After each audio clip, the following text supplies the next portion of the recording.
नमस्कार। शाम के अखबारों की चर्चा चाय के साथ।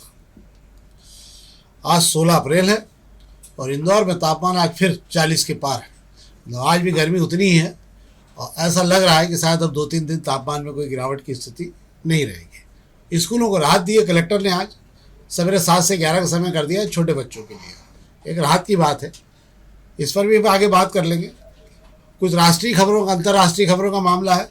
अल जजीरा ने खबर दी है कि अमेरिका और ईरान के बीच में अंततः परमाणु हथियारों को लेकर एक समझौता हो गया है। अगर ये हो गया है तो बहुत राहत की बात है कि अगले कुछ दिनों में हम युद्ध के हालात से बाहर निकलने की स्थिति में आ जाएंगे। वहीं राइटर ने खबर दी थी कि सीज फायर की समय अवधि और बढ़ाई जा सकती है। तो ये वो खबर है जिस पर हम आपसे बात सबसे आखिरी में, कार्यक्रम के आखिरी में कुछ व्यापारिक खबरें हम इसलिए बता देते हैं कि ये भी आपकी जानकारी में रहे कि कहाँ क्या हो रहा है। और हम सबसे पहले इंदौर की खबरों शुरू कर रहे हैं। इंदौर की तमाम खबरों के लिए शेखर जी मेरे साथ है और शेखर जी आपको खबरों का एनालिसिस करके अलग से बता देंगे। तो आज हम अग्निबाण की खबरों शुरू कर रहे हैं। हालांकि खबरों का दबाव आज कम है, पर फिर भी आपके लिए कुछ खबरें हमने चयनित की है जो अच्छी खबरें हैं, जिस पर बात भी होना चाहिए। एक तो हमने अभी आपसे कहा ही है कि 8वीं तक के स्कूलों का आज राहत दी गई है तापमान 40 डिग्री पहुँचने के बाद में। और मुझे ऐसा लगता है कि अगले कुछ दिनों तक ये राहत बरकरार रखना पड़ेगी।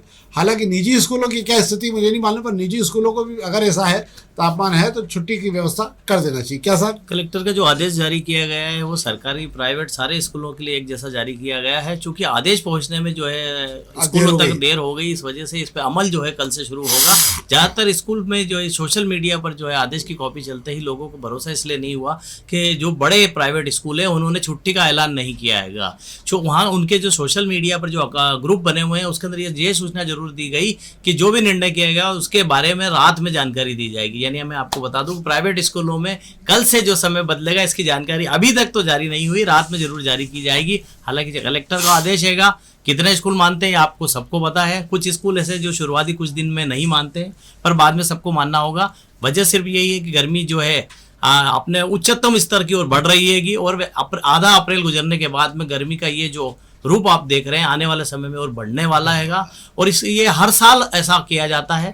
हालांकि स्कूल अब कितने दिन लगेंगे ये अभी तय नहीं है। अगर गर्मी और बढ़ती है तो स्कूल मुझे लगता है कि 20 अप्रैल के बाद बंद हो जाएंगे। एक अच्छी खबर भी है, ये वाकई अच्छी खबर है कि धीरे धीरे इंदौर जो है फिल्मों के लिए जगह बनाने लगा है। दक्षिण के सितारे यहाँ फिल्में बना चुके हैं। कई फिल्मी कलाकार दक्षिण की शूटिंग यहाँ पर इंदौर में हो रही है। इसके अलावा कई छोटे मोटे सीरियल की शूटिंग अलग से चल रही हैगी। एक बड़ी उपलब्धि है कि शहर के आसपास एक माहौल धीरे धीरे बनने लगा है। इसका एक बहुत बड़ा फायदा इंदौर के कलाकारों को भी मिल रहा है। दूसरा, रोजगार के नए अवसर पैदा हो रहे हैं। तीसरा, मुझे ऐसा लगता है कि अगर मध्य प्रदेश सरकार इस दिशा में कुछ और ध्यान दे और फिल्म सिटी जैसा कोई पैटर्न आसपास में अगर बना के विकसित करवा दे तो मुझे ऐसा लगता है कि हम एक नई दिशा में कदम बढ़ा लेंगे और एक रोजगार के समुचित अवसर भी इस प्रदेश को मिलने लगेंगे। इंदौर के कुछ फिल्म निर्माता जो बाहर जाके फिल्म बना रहे हैं और उन्होंने भी इस बात के प्रस्ताव दिए थे कि अगर सरकार चाहे तो हम भी इंदौर के आसपास के फिल्म सिटी का निर्माण कर सकते हैं। तो मुझे ऐसा लगता है कि अगर इस पर ध्यान दिया गया तो एक रोजगार के अवसर के साथ में इंदौर के आसपास फिल्मों की शूटिंग का माहौल भी धीरे धीरे देखने को मिला है। क्या साहब? बिल्कुल आपने कहा, प्रदेश सरकार की नीतियों में जो है फिल्म शूटिंग को लेकर जो है जिस तरीके की राहत दी गई है और जिस तरीके की सुविधाएं दी जा रही है उसी का नतीजा है कि हिंदी फिल्मों के साथ ही साउथ की फिल्में भी जो है मध्य प्रदेश में जो है शूट होने लगी है। कि मध्य प्रदेश की लोकेशन की अगर बात कर ली जाए तो महेश्वर में आज से नहीं बरसों से फिल्मों की शूटिंगें होती आई है।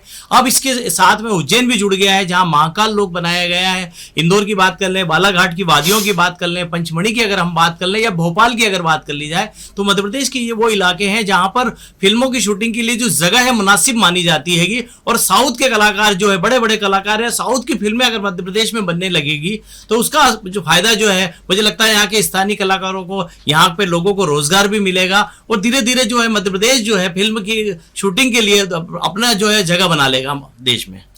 एक फायदा और भी होगा इसमें, इससे लागत भी फिल्मों की जो यहाँ है मध्य प्रदेश में शूटिंग का खर्च जो है अन्य क्षेत्रों से या अन्य राज्यों से कम होता है। इसका फायदा भी मिलेगा। अब हम दोपहर की खबरों की बात कर रहे हैं। दोपहर के पहले पेज खबर की हम बाद में बात करेंगे। दो खबरें हैं, दोनों खबरें जिस पर हमको बात करना चाहिए। एक तो खजराना मंदिर का मास्टर प्लान अगले सप्ताह काम शुरू हो जाएगा। 14 करोड़ की लागत से खजराना मंदिर का और विकास का मॉडल खड़ा बनाया जा रहा है। वैसे यहाँ पर भोजनालय बना हुआ है, यहाँ पे हवा आराम के लिए स्थान बनाया गया है, अतिथि निवास बनाया गया है और भी बहुत सारे काम यहाँ चल रहे हैं। मुझे ऐसा लगता है कि आने वाले कुछ समय बाद में खजराना एक बेहतर पर्यटन स्थल के रूप के अलावा तीर्थ स्थल भी घोषित हो जाएगा। परंतु दिक्कत वहीं की वहीं है कि यहाँ तक जाने के जो मार्ग बने हुए वो इतने छोटे और सकरे हैं कि हर दिन यहाँ से निकलने और आने जाने के लिए बहुत बड़ा जाम यहाँ लगता है। मुझे लगता है शासन को पहले इस दिशा में ध्यान देना चाहिए, बाकी चीज़ें बाद में करनी चाहिए। क्या बिल्कुल सही कह रहे हैं आप। खजराना मंदिर के जो है सुविधाओं का विस्तार करने के लिए एक मास्टर प्लान तैयार किया गया है। क्योंकि मास्टर प्लान तो तैयार हो गया पर इसको उस पर खर्च करने के लिए पैसा कहाँ से लाए। पहले योजना बनाई गई थी कि स्मार्ट सिटी से जो है डेवलपमेंट किया जाएगा। स्मार्ट सिटी की हालत आप समझ ही चुके हैं कि स्मार्ट सिटी में फंड ही खत्म हो चुका है, तो इंदौर में किसी तरह का पैसे की गुंजाइश नहीं है। ऐसे में नगर निगम की से आप उम्मीद नहीं कर सकते कि अपने ठेकेदारों को देने के लिए पैसे नहीं है। मंदिर प्रशासन के हाथ बंधे हुए हैं। मंदिर में जो चढ़ाव आता है वो जो व्यवस्थाओं में और खर्च में ही खत्म हो रहेगा। अब बात करते हैं कि पेमेंट कहाँ से आएगा। तो मंदिर में जो एक नई व्यवस्था की, दानदाताओं के बीच बात को इसको पहुंचाया गया कि मंदिर के जीर्णोद्धार में इस तरीके के काम होना है जो इसमें जो सहयोग कर सकते हैं। तो 2 दानदाता निकल कर आए। आपको सबसे बड़ी बात बता दूं, 4 करोड़ रुपए का एक गेट बनने वाला है, उसके लिए एक दानदाता तैयार। हालांकि किसी नाम का खुलासा अभी तक नहीं किया गया है। दूसरा यदि आप बात अगर कर लिया, दर्शन की व्यवस्था के लिए 2 मंजिला जो है हॉल बनाए जाने हैं, उन हॉल के लिए भी ये 10 करोड़ रुपए खर्च होना है। ऐसे में मंदिर प्रबंधन को 2 दानदाता मिल गए हैं। अब इनसे जो है मदद लेकर जो है मंदिर में काम शुरू हो जाएगा। एक और खबर है, सीएजी ने एक रिपोर्ट जारी की और ये बड़ी रोचक रिपोर्ट है। ये इंदौर, भोपाल, उज्जैन, जबलपुर, ग्वालियर के लिए जारी की थी सीएजी ने रिपोर्ट कि 2 हाई राइज बिल्डिंग के बीच जो जगह छोड़ी जानी चाहिए वो विधान के तहत जो नियम बने हुए हैं वो 15 मीटर की लगभग जगह छोड़ना चाहिए। 15 मीटर हर हाल में जगह होना चाहिए। पर तमाम जगहों पर जितने भी निर्माण पाए गए इसमें कहीं पर भी 15 मीटर जगह नहीं छोड़ी गई। तो सीएजी ने बताया है, एक तो फ्लाई ऐश का उपयोग होता था वो भी नहीं हुआ इनमें। इसके अलावा जो आंकड़े दिए गए हैं उसमें इंदौर में 118 बहुमंजिला ऐसी बनी हुई जिसके अंदर टाउनशिप है, जिसके बीच में जगह नहीं छोड़ी गई। इसके अलावा उज्जैन में 57 है, जबलपुर में भी 57 है, जिनको भवन अनुज्ञा की पड़ताल खुद सीएजी ने की थी। दस्तावेजों खंगालने के बाद पाया कि भारी अनियमितताएं नगर निगम के अधिकारियों के साथ मिलकर और टीएमसी के अधिकारियों के साथ मिलकर इस प्रकार के निर्माण में की गई है। हालांकि इस प्रकार की रिपोर्ट का कोई महत्व होता नहीं, इसलिए कि अधिकारी इसको घोल के पी जाते हैं। भवन अनुज्ञा की जांच में सारे मामले निकले और ये बड़ा खुलासा है। मतलब यूँ कहा जाए तो ये आप ये समझ सकते हैं कि अगर 4 बिल्डिंगें बनना थी तो वहाँ पर ज़मीन को कम करके वहाँ 5 और 6 तक निर्माण किए गए जो इनलीगल रूप से माने जाएंगे, और इसी को लेकर सीएजी ने आपत्ति भी दर्ज कराई। क्या साहब? देखिए, आपने कहा है कि अफसर इस तरीके की रिपोर्ट को घोल के पी जाते हैं। अगर वो घोल के नहीं पी जाते होते तो 118 इमारतें इंदौर में खड़ी नहीं हो जाती, उज्जैन में 57 इमारतें खड़ी नहीं हो जाती। ये उसी का नतीजा है कि 2 इमारतों के बीच में जो आपको 15 मीटर यानी मैं आपको मान लूँ 50 फीट से ज़्यादा की जो दूरी रखनी थी उसको जो आप भूल गए और आपने सारे नियम कायदों को खुटी पर टांगकर जमनचाही परमिशन देकर इमारतें खड़ी करा दी। और सबसे बड़ी बात है कि जब वो बन गई, उसमें लोग रहने चले गए, उसके बाद में रिपोर्ट जारी हो रही है, उसके बाद में जांच हो रही है और कहा जा रहा है कि गलत बन गई। अब गलत बन गई तो आप उसको किसका तो सकते नहीं इतनी बड़ी बड़ी इमारतों को। तो कुल मिला के यही है कि अफसर जो चाहते हैं वही होता है। आदमी को केवल अधिकारी को खिसका सकते हैं, बाकी कुछ नहीं कर सकते आप। यही हो सकता है जो कि जैसे अधिकारी को भी खिसकाने में दिक्कत है कि अधिकारी जो है मलाईदार शहरों को छोड़ना नहीं चाहते। आप एक बार खिसकाएंगे भी 2-4 महीने बाद में घूम के वापस वहीं आ जाएंगे। पत्रिका खबर की बात कर रहे हैं। पत्रिका खबर तो छोटी छोटी खबरें पत्रिका में। एक तो जहां भी आवासीय अनुमति पर व्यवसायिक गतिविधियां होने को लेकर कार्रवाई नगर निगम ने शुरू की है, तो महालक्ष्मी नगर में 16 होटलों पर ताले लगे हैं। मुझे ये समझ में नहीं आया कि पूरा भंवर कुआं, मतलब पूरा भंवर कुएं के आसपास जो है सब आवासीय मकानों में हॉस्टलें खुल गई हैं। ये बिना अनुमति के सारी चल रही हैं और अभी भी चल रही हैं। आज ऐसा क्या रहा कि महालक्ष्मी नगर भी बाहर आ गई एकदम? जी, जैसा कि आपको बता दूं, पिछले दिनों विधायक महेंद्र हार्डिया ने विधानसभा में सवाल उठाया था कि महालक्ष्मी नगर, वीणा नगर, चिकित्सा नगर में जो नगर निगम की तरफ से कितने मकानों को व्यवसायिक उपयोग करने की मंजूरी दी गई। महेंद्र हार्डिया का सीधा सवाल था और सीधा आरोप भी था कि जिन मकानों को आवासीय मंजूरी दी गई थी वहां पर हॉस्टल और होटलें चल रही है। इसको देखते हुए जवाब जो विधानसभा में गया था बड़ा चौंकाने वाला था। उसमें कहा गया था एक भी मंजूरी नगर निगम से होटल और हॉस्टल के लिए नहीं दी गई है। ऐसे में इतने कुकुर मुत्ते की तरह वहां पे हर मकान में, हर रहवासी बिल्डिंग में जो है आप हॉस्टल चल रहे हैं, होटलें चल रही है। उस पर आज नगर निगम ने दबिश दी और एक साथ 16 जो होटलों पर जो ताले डाल दिए गए। और सबसे बड़ी दिलचस्प बात यह है, जब नगर निगम की टीम वहां पहुंची, इन होटलों में लोग ठहरे हुए थे, उन्हें ताबड़ जो है कमरों से बाहर किया गया और होटल खाली कराने के बाद उस पर ताले जड़े गए। पूरे शहर भर में मैं सोचता हूँ शायद 20,000 मामले ऐसे होंगे जिनमें आप नियमों का उल्लंघन हो रहा है, जो शर्तें हैं वो सब नहीं। प्राधिकरण में 5,000 से ज़्यादा ऐसे मामले हैं जिसके अंदर लीज शर्तों का खुला उल्लंघन हुआ है। पर अब इस पर कोई सरकार को एक लंबी या नई नीति बना के निर्धारण कुछ करना चाहिए, नहीं तो ये तमाम मामले ऐसे ही उलझे पड़े रहेंगे। एक और खबर है, मास्टर प्लान की सड़क में बाधक मकानों पर कार्रवाई की जाएगी। आज हो गई क्या शुरू? चंद्रभागा से लेकर हरसिद्धि के मंदिर के बीच में जो रोड था, चौड़ा होना था, ये बड़ा पतला रोड है और सीधा वहां निकलेगा। क्या हो गई? दोपहर तक तो कार्रवाई शुरू नहीं हुई थी। आपको मैं बता दूं, कानूनी पेज का जो सवाल है इस रोड को लेकर, अब बात कर लेते चंद्रभागा बोलते हरसिद्धि की तरफ वाली रोड। ये सड़क, ये Sarwate to Gangwal bus stand तक जाने वाली जो जवाहर मार्ग के पैरेलल जो रोड है, उसका वो हिस्सा है जिसकी वजह से वो सड़क जो है बरसों से पूरी नहीं हो पा रही थी। यहाँ भी मैं आपको बता देता हूँ, सिर्फ 2 मकान ऐसे हैं जिनकी जो पूरी तरह से जा रहे हैं, जिनकी वजह से सड़क का काम जो कई सालों से अटका हुआ है। इसके अंदर जो राजनेताओं ने भी इन लोगों की काफी मदद की है कि आखिरकार कोर्ट से इन्हें, मुझे लगता है कि अब राहत मिलना बंद हो गई है। इस वजह से आज नगर निगम ने तय किया है कि इन मकानों पर बुलडोजर चलाया जाएगा। हालांकि मैं आपको अभी भी बता देता हूं कि दोपहर तक कोई कार्रवाई नहीं की गई थी। दोपहर बाद अगर नगर निगम का कहीं मन हो जाए और कार्रवाई के लिए निकल पड़े तो देखना होगा, वरना यहाँ पर सियासत हमेशा हावी रही है।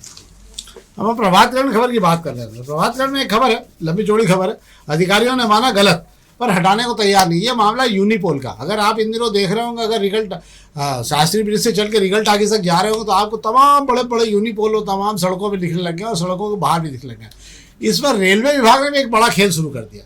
रेलवे ने अपने तमाम कैंपस के अंदर, जो पहले किसी जमाने से रोक लगी हुई थी, रेलवे ने इतना ज़्यादा कैंपस के अंदर यूनिपोल लगाने का काम चालू कर दिया कि रेलवे स्टेशन की जो बॉर्डर है, मतलब जहाँ पर रेलवे स्टेशन की दीवार खड़ी हो गई, वहाँ पर भी 4 से 6 यूनिपोल लगाने की व्यवस्था CRH की तरफ की जा रही है। तो ये यूनिपोल का फर्जीवाड़ा इस दौर में अब बहुत तेजी से होने लगा है। क्या सर? मुझे एक बात समझ में नहीं आ रही है, वहाँ रेलवे स्टेशन की कर दी जाए या नगर निगम की कर दी जाए, इस शहर में जो यूनिपोल लगाए जा रहे हैं एक बार उसकी अच्छे से तरीके से जांच करा ली जाए और जो यूनिपोल गलत लगे हुए हैं उन पर एक बार में कार्रवाई कर दी जाए। अब सवाल ये उठता है कि जिन राजवाड़ा के यूनिपोल को लेकर नगर निगम मान रहा है कि गलती हो गई, गलत लग गए, उन्हें हटवाया जा रहा है, तो वे यूनिपोल किसकी मंजूरी से लगे थे? सबसे बड़ा सवाल यह है, किसी ठेकेदार की मुझे नहीं लगता इस शहर में इतनी हिम्मत है कि राजवाड़ा पर अहिल्या प्रतिमा के आसपास जो है यूनिपोल लगा पाए।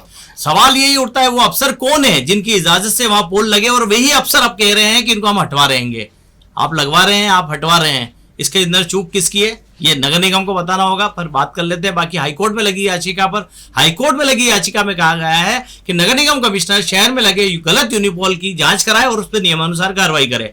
अब गलत यूनिपोल कौन से हैं इसकी जांच जोन वाइज हो रही है, आपको मैं बता दूं, और कितने यूनिपोल अभी तक गलत निकले ये कोई बताने को तैयार नहीं है। शहर में यूनिपोल का जो जाल बिछा हुआ है, आपको मैं बहुत साफ शब्दों में बता दूं, नगर निगम की मंशा के बगैर कहीं भी यूनिपोल नहीं खड़े हो पाए हैं। इतने भारी भरकम यूनिपोल लगाना एक दिन का काम नहीं है, उसके लिए बाकायदा सारी मंजूरी होती है। 15 लाख रुपए से कम का कोई यूनिपोल जो है आपको कहीं खर्च कम नहीं बैठता है। इससे में मुझे नहीं लगता कोई ठेकेदार इतनी हिम्मत कर पाएगा कि शहर में गलत यूनिपोल लगा पाए अफसरों की मिली भगत के बिना। और एक यूनिपोल साल भर में 50 लाख रुपए की इनकम देता है। शहर की जो कंपनियां हैं जो इस पूरे यूनिपोल के खेल के पीछे खड़ी हुई हैं, उनका एक बहुत बड़ा खेल चला करता है। इस पे जो तमाम होर्डिंग लगा करते हैं उनको लेकर लाखों रुपए का खेल जो है लंबे समय तक चला। नगर निगम से इसीलिए इतना आसान नहीं होता इन यूनिपोल पे हाथ डालना, क्योंकि हर यूनिपोल के पीछे वजीर और सब आपको ढाई घर और हाथी सब आपको दिखने लगते हैं। अगर आपने यूनिपोल पे हाथ लगाया तो सब आपको दिखने लगता है कि इसके पीछे कौन कौन लोग हैं। तो ये तो थी अखबारी खबरें जिस पर हमने आपसे बात की। अब हम केवल आपको दोपहर के पहले पेज की वो खबरों की जानकारी देते हैं जिसके लिए आप दिन भर आपको पूरा समय नहीं लगता, हम आपको संक्षेप में जानकारियाँ देते हैं। एक तो आज लोकसभा में महिला आरक्षण बिल और परिसीमन बिल रखा गया है। इसको लेकर मतदान की प्रक्रिया की गई थी। जब बिल रखा गया था तो उसमें ये मत विभाजन जो हुआ तो पक्ष में 251 मत और विपक्ष में 185 मत डले, मतलब लोग सदन में पहुंचे नहीं थे उस समय पर इसका विभाजन हुआ था। कल इस पर मतदान होना है, पर आज जो है कांग्रेस सहित तमाम विपक्षी दल एक जाजम पे आ गए हैं। और सबसे आश्चर्य की बात यह है कि इसमें एनडीए में शामिल दल, जगन रेड्डी की पार्टी हो या और भी जो साउथ के जितने तमाम दल हैं, वो सब आज की तारीख में एक जाजम पर कांग्रेस के साथ खड़े हो गए, इंडिया गठबंधन के साथ आ जाएंगे।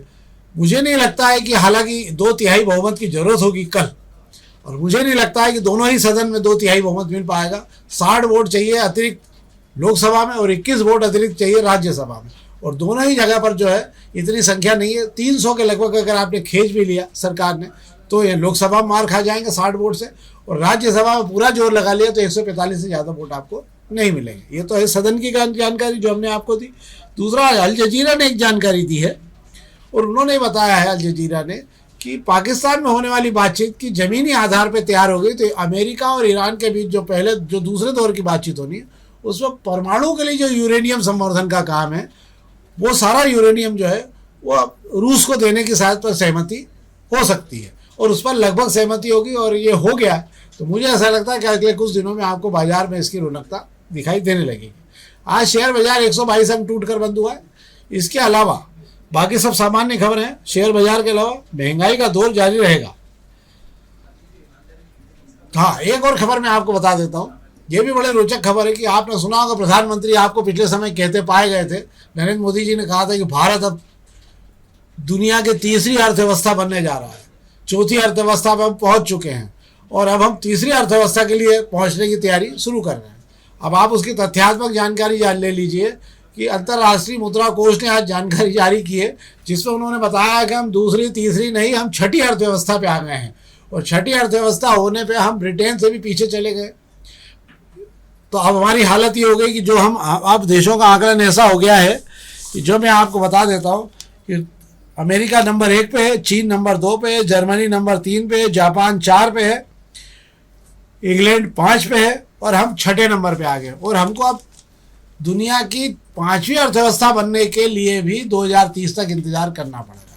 इसके 2 कारण बताए हैं। एक कारण ये बताया है कि जो आपने नोटबंदी की थी उससे आपकी विकास की दर बहुत नीचे आई थी, और दूसरा नुकसान हुआ रुपए की गिरती कीमत के कारण। और सबसे पहले मनमोहन सिंह के कार्यकाल में भारत $1 ट्रिलियन की इकानमी बना था 2007 में, तब 7.5% विकास की रफ्तार थी। और उसके बाद 2014 में फिर 2 ट्रिलियन की इकानमी हुई थी। 2021 में इसे $3 ट्रिलियन की इकानमी होना था, पर इसके बाद में ये हुई नहीं, क्योंकि विकास दर नीचे आ गई और 6-6.25% के लगभग रही।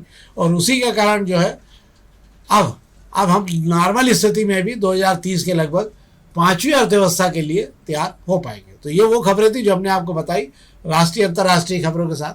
हमारा आग्रह, इस कार्यक्रम को लाइक करिए, सब्सक्राइब करिए, और अपने लिंक अपने मित्रों तक जरूर पहुंचाइए। आपका सहयोग का हमें मिल रहा है, उसका बहुत बहुत धन्यवाद।